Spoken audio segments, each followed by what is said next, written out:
Hey guys, so this is a video for anyone who is just starting out with OpenPilot and the comma.ai.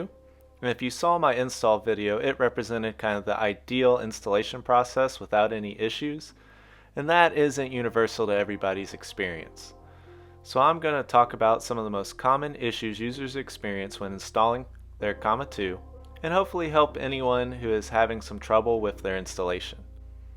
Now, I realize not everyone is knowledgeable when it comes to automotive wiring and connectors, so I'm going to just give general advice to help diagnose where a problem might stem from and how to backtrack through the connections and make sure everything is working correctly. Now, some of these may seem obvious, but just bear with me as I go through them one by one.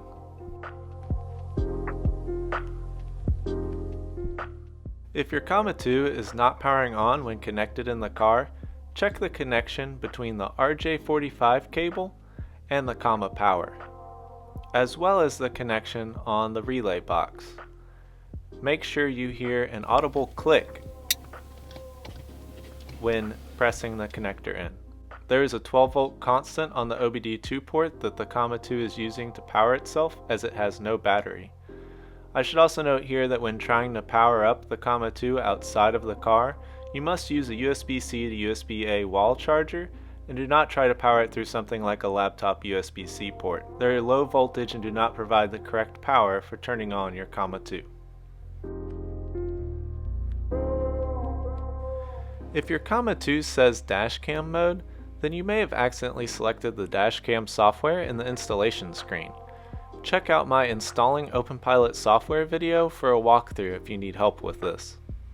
You'll see the Dashcam software version in the top right of the off-road screen if this is the case. This should say OpenPilot. Also, make sure Enable OpenPilot is selected in the settings menu.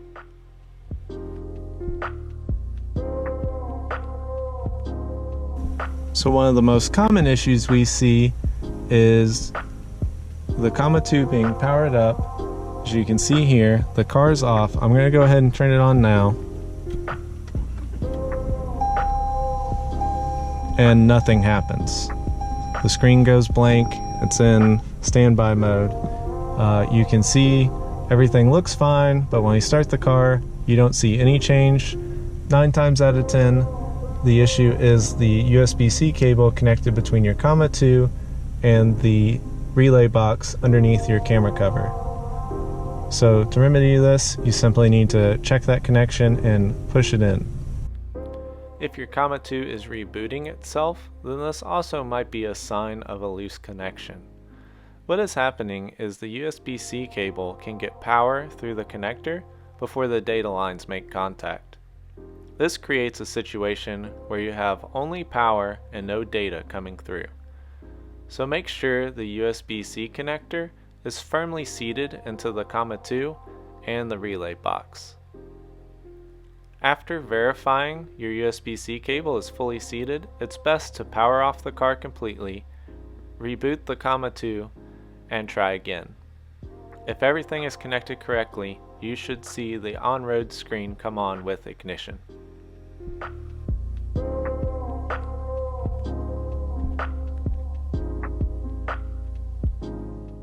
If you're getting cruise fault or dash errors, like the headlight, pre-collision, and LTA malfunctions, then it's very likely that you have a loose connection at the Y harness or factory wiring.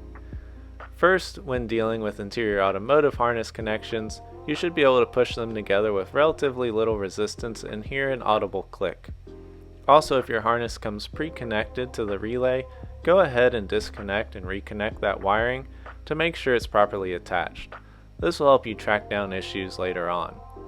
And if you're not sure exactly where your problem is, the best way to diagnose these issues is to disconnect the comma.ai itself, then the comma power from the OBD2 port or at the relay. And with just the relay and the harness left connected, your vehicle should function just as it would with the stock connections. If the warnings are not clearing, plug the factory harness back in as it was stock.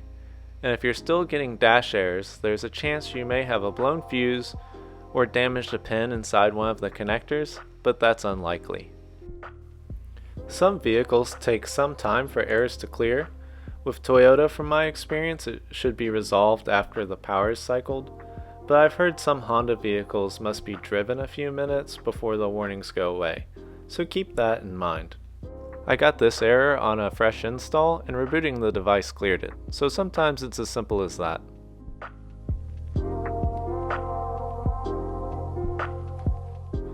OpenPilot needs to routinely update and upload data over a physical Wi-Fi connection. So if you're seeing a message that warns you to connect to the internet to check for updates, make sure you can get your comma.ai on a Wi-Fi connection that isn't a phone or a wireless hotspot. OpenPilot needs to upload a large amount of video data and download updates so it prevents itself from using cell phone hotspots for the larger file transfers to keep from maxing out your carrier's data plan. If you have a Wi-Fi connection in your home that you can reach from your parking area, it'll automatically connect and start uploading.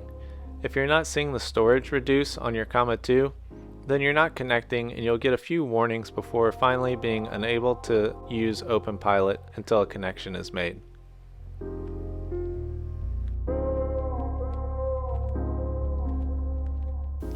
If you see this error, then your car is not officially supported yet. It may have a conflict with another vehicle already supported, or it's a new vehicle or model year that hasn't ever had OpenPilot installed on it. This is a more involved error to fix, so I may talk about this separately in another video. So if you're seeing other errors I didn't specifically cover here, still try to use these basic troubleshooting tips to narrow down exactly where your issue is. There are very few components which help simplify diagnosing, and if you've gotten this far and you're still having trouble, your next best option is to join the comma.ai Discord. Odds are someone has had your issue and the search function will make it easy to find information. So many of these issues I covered here have been talked about multiple times on the Discord, so searching there when you are stuck is a quick and easy way to find the information you need. So that's it for this video. Leave a like if this helped you out in any way, and subscribe for more videos in the future. Thanks for watching.